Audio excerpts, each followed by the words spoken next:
Oke, kembali lagi di channel saya. Makasih buat kalian yang sudah mengklik video ini. Kali ini terkait ungkapan dari Nyarwi Ahmad ya, terkait PDIP, yang ditakuti PDIP apa dari Pak Jokowi ya kan. Pak Jokowi itu lebih besar powernya dari partai. Kita lihat ya gimana ungkapannya. Sebelum kita ke video, bantu subscribe channel saya yang belum subscribe. Tidak tunggu lama, kita ke videonya langsung. Let's go. Pertama, saya setuju pendapat yang mengatakan kayak Mas Budi ya, PDIP itu memperkokoh posisinya sebagai partai oposisi gitu ya, artinya di luar pemerintahan. Ya.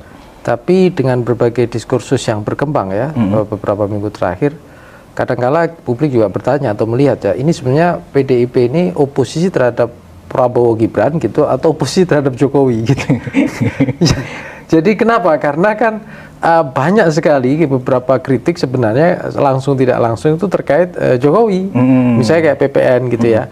Kalau kita simak kan beberapa yang disampaikan para tokoh ya, juru bicara atau tokoh partai PDIP itu, itu kan misalnya ketika dikritik Gerindra ya, loh itu kan dulu ketua pansusnya dari PDIP gitu ya, yang memutuskan juga. Kemudian tanggapan dari Deddy Sitorus kalau tidak salah itu kan mengatakan itu kan undang-undang usulan dari pemerintahan Jokowi ketika itu kan gitu. Jadi posisi partai hanya katakanlah waktu itu mungkin karena bareng gitu ya, jadi semacam kayak jadi stempel jadinya kan gitu. Nah, balik lagi pertanyaan, ini sebenarnya oposisi ke siapa gitulah, atau ke oposisi ke pemerintahan Prabowo Gibran gitu, artinya mengkritik, mengevaluasi ya kebijakan dijalankan, atau ada bayang-bayang Jokowi, atau tadi bahasa Mas Budi, Jokowi itu jadi momok bagi PDIP kan gitu. Kan gitu. Kenapa sampai Jokowi dijadikan momok bagi PDIP, Mas Nyarwi? Ya, dari kacamata PDIP kan Jokowi beberapa kali disampaikan dari para juru bicara, kita simak ya. Ada ketidakloyalan gitu ya. Kalau tidak mengatakan pengkhianatan kan gitu. Ya, kemudian Jokowi seperti jalan sendiri, tidak mengikuti jalur partai seperti itu, padahal dibesarkan seperti itu. Ya, tapi itulah dinamika politik Indonesia kan gitu. Nah, kalau kita lihat memang beberapa yang dikhawatirkan oleh PDIP itu adalah kalau ada banyak Jokowi-Jokowi yang lain yang kemudian bisa mendegradasi ya, dugaan saya ya, basis kepartaian PDIP ini dan kultur yang ada di sana gitu loh. Nah, tetapi kan ya kita lihat ya hanya Jokowi kalau kita lihat sampai hari ini gitu. Nah, tetapi bukan hanya itu. Pertanyaan Mas Budi menarik. Jangan-jangan gitu ya, PDIP juga sebenarnya pengen ya, karena secara dulu itu kan pengen dekat dengan Prabowo juga gitu loh. Tapi ada penghalang nih kan gitu. Penghalangnya adalah Jokowi yang kemudian selama ini kita lihat ada dekat dengan Prabowo di sana ya kan gitu. Nah, ini yang saya kira juga menjadi agenda-agenda jangka panjang yang menjadi pertimbangan ya. Terlepas bahwa mungkin bisa jadi PDIP juga menyampaikan pendapatnya itu sebagai bentuk pertanggungjawaban publik. Tapi kemudian kan juga publik juga banyak juga yang bertanya-tanya gitu ya. Misalnya contoh PPN tadi ya. Nah, ketika misalnya PPN 12% diputuskan, diusulkan dari pemerintahan Jokowi, taruhlah anggap itu benar gitu. Nah, kenapa PDIP juga tidak waktu itu di bagian dari pemerintahan juga tidak melakukan kritik atau upaya menjelaskan atau mungkin ini gitu ya, merevisi kebijakannya. Nah, sekarang dijalankan pemerintahan Prabowo kan gitu keputusannya. Nah, ini contoh-contoh yang mungkin dugaan saya ya, partai-partai gitu seringkali itu susah konsisten, Mas Budi. Susah konsisten. Iya, kalau sudah berkuasa kadangkala harus mengawal kebijakannya versinya yang sedang berkuasa gitu ya. Nah, begitu di luar kekuasaan gitu punya suara lain. Nah, ini kan bahaya juga kalau kemudian publik mengatakan ini partai kok pelin-pelan kan gitu. Dulu bersuara A, besok B gitu kan gitu, atau C bahkan. Itu sudah jadi keresahan banyak pengamat, banyak akademisi juga. Ya, walaupun faktanya kalau para pengamat kan biasanya ya kalian kan di luar gitu ya, tidak di dalam gitu ya. Tetapi kadang-kala kan yang dibutuhkan publik masyarakat Indonesia itu adalah partai dengan basis ideologi itu kadang-kala diperlukan ya sebuah konsistensi. Ya, ketika mengawal kebijakan punya katakanlah agenda-agenda itu ada konsistensi di sana gitu loh. Kenapa ini dianggap sebagai momok ya, Mas Nyarwi? Padahal kan Jokowi itu sudah bukan presiden lagi. Jokowi pun secara kepartian sudah dipecat atau diberhentikan, bahkan tidak hormat. Yang disebut momok itu kan manakala seorang tokoh itu memang mengganggu atau mengancam dan dia punya kekuasaan. Ini kan sesuatu yang anomali sebenarnya. Kalau PDIP merasa ya kan, selalu bersikap kritis, bahkan kritisnya pun dicari-cari gitu loh, atau dibuat-buat ya toh. Menurut Mas Nyarwi ini sebenarnya ketakutan seperti apa sehingga ada sebuah target sepertinya, pokoknya bagaimana dengan sikap seperti yang dilihatkan PDIP sekarang, Pak Prabowo kemudian mencoba mengambil jarak dengan Jokowi. Sepertinya targetnya seperti itu. Mas Nyarwi melihat seperti itu nggak? Ya, saya lihat seperti itu kalau itu ya sebagai target ya. Tapi balik lagi ke pertanyaan Mas Budi tadi, kenapa Jokowi jadi momok? Kira-kira kan gitu. Iya. Dulu ketika berkuasa memang Pak Jokowi punya power ya. Iya. Dan itu terbukti waktu Pilpres ya, dukungan endorsement kan nyata seperti itu, dan buktinya bisa kita lihat terpilih Prabowo Gibran. Tapi kemudian ada yang mengatakan lagi, Pak Jokowi tidak jadi presiden juga ketika itu pilkada gitu ya. Tapi faktanya kan banyak juga ya, beberapa pilkada seperti Jawa Tengah, endorsement Jokowi terpilih kan ya, Ahmad Lutfi dan Tacasin seperti itu, dan beberapa mungkin yang mendapatkan endorsement tempat lain di kanan kiri di Jawa Tengah maupun tempat lain. Nah, apalagi misalnya menantunya juga terpilih. Artinya Jokowi ini kan dianggap punya power yang melampaui partai. Karena dia tumbuh dari basis elektoral, dan di kala politik kita sungguhnya hari ini itu kan politik elektoral yang lebih dominan. Jadi, dan Jokowi tampil sebagai brand, sebagai merek ya, sebagai apa istilahnya entitas politik baru yang kemudian ada kepercayaan dari beberapa, tidak hanya pemilih ya, mungkin dari pemerintah, dari stakeholder, dan dari elit juga di sana. Nah, ini yang termasuk saya kira Pak Prabowo mempertimbangkan itu juga kan gitu. Artinya basis dukungan Jokowi itu masih dianggap kuat. Belum lagi kalau mungkin ya orang kemudian melihat Jokowisme ya. Ini terlepas dari politik kepartean maksud saya. Betul. Kalau dalam politik kepartean apalagi versi PDIP, dosa politik Jokowi panjang. Tapi di luar perspektif itu saya kira orang juga bisa melihat kontribusi apa yang dilakukan Jokowi kan gitu. Dalam arti misalnya ketika pemerintah berkuasa gitu ya, punya agenda dan lain-lain ya. Kemudian juga membangun konsolidasi elit ya dengan merangkul Pak Prabowo misalnya seperti itu, dan juga kemudian punya agenda-agenda lanjutan soal regenerasi kepemimpinan. Contohnya begitulah. Dan masih banyak lagi. Nah, ini yang saya kira bagi partai khususnya PDIP yang pernah membesarkan, ini anomali nih. Jokowi itu elit yang kemudian dibesarkan dan dilahirkan bahkan didukung waktu itu gitu oleh PDIP, tapi tumbuh di luar apa yang kemudian garis kepartean. Nah, ini yang dianggap akan terus menjadi momok. Ya, apalagi ada tesis Mas Budi yang dulu-dulu itu kan biasanya sering dulu dikatakan para elit ya, yang kita dengar dari PDIP. Siapapun gitu ya, tokoh yang pernah besar kemudian keluar dari PDIP itu hilang dari peredaran. Dan itu banyak sekali. Kalau dulu di Jawa Tengah ada wakil gubernur namanya Rusri Ningsih misalnya. Ada banyak lah. Nah, yang anomali adalah Pak Jokowi ini. Oh, berarti Mas Nyarwi ingin mengatakan Pak Jokowi akan di Rusri Ningsihkan begitu? Dugaan saya itu sangat sulit sekali. Kenapa? Karena Jokowi sudah eksis, artinya pada posisi pernah capai posisi puncak tertinggi di politik Indonesia, yaitu presiden.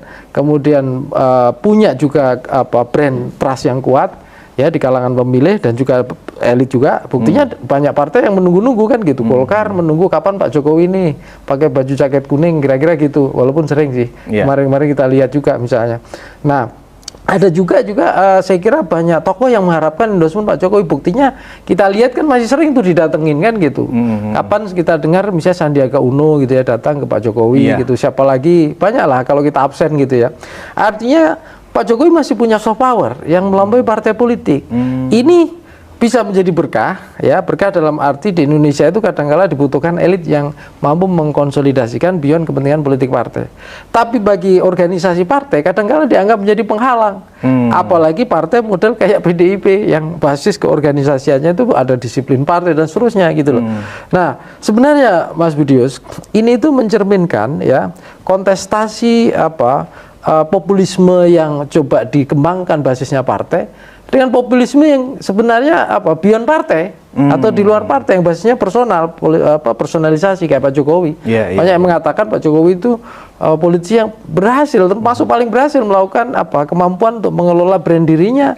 Ya, personalisasi politik secara baik ya, buktinya terpilih 2 periode, kemudian pasca terpilih namanya masih sering diharapkan orang untuk endorsement gitu ya, sering dikunjungi seperti itu. Nah, ini contoh gitu loh. Jadi kita menghadapi gelombang populisme yang sebenarnya kalau kita larikan ke situ dikit, satu yang menginginkan basis partai, artinya untuk memperkuat keorganisasian sistem kepartean dan keorganisasian partai seperti PDIP ini. Sisi lain gitu, Ya ada kan distrust ke partai juga tinggi, Ya, ya kan. Partai juga belum sepenuhnya dianggap mungkin konsisten juga. Ya tadi misalnya ada kebijakan ketika di luar seperti ini, dalam seperti ini berbeda gitu ya. Atau tidak bisa sepenuhnya konsisten 100% misalnya begitu. Nah, ini juga kemudian memunculkan kalau dulu relawan kan, yang mendorong Pak Jokowi di periode pertama itu gitu. Nah, ini bagian populisme juga. Nah, Pak Jokowi itu salah satu puncak populisme juga, salah satunya yang mampu gitu. Dulu kan orang berharap besar gitu ya. Walaupun belakangan kan ada juga kritik-kritik kan ke Pak Jokowi. Artinya serangan-serangan PDIP ini tidak akan efektif berarti, karena PDIP bukan sebuah partai yang populis di mata masyarakat, kan begitu.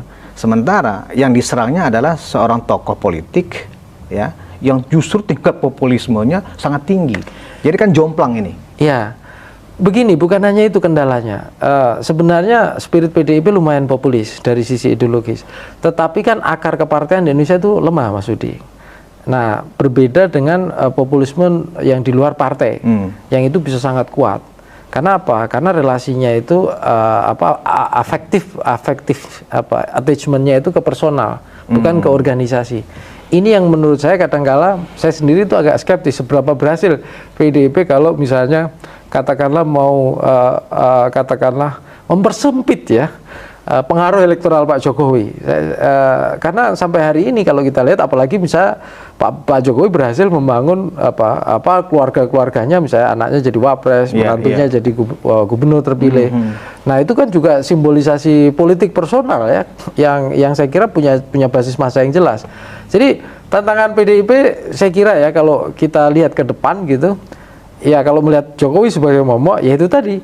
Itu wajar gitu loh, itu wajar, menurut saya itu wajar, karena bayangkan ya, oposisi PDIP ini saya lihat tidak hanya di luar pemerintahan Prabowo, tapi oposisi terhadap Jokowi kan sebenarnya. Artinya apa-apa yang berbau Jokowi itu ternyata memang masih dirasakan mengganggu kan gitu. Ya memang kita sih dalam konteks demokrasi PDIP mengambil jalan oposisi kan bagus, tetapi yang kita lihat sikap oposisinya ini yang muncul outputnya itu tidak substansial. Justru yang mengedepan itu adalah unsur-unsur sakit hati, balas dendam, dan seterusnya.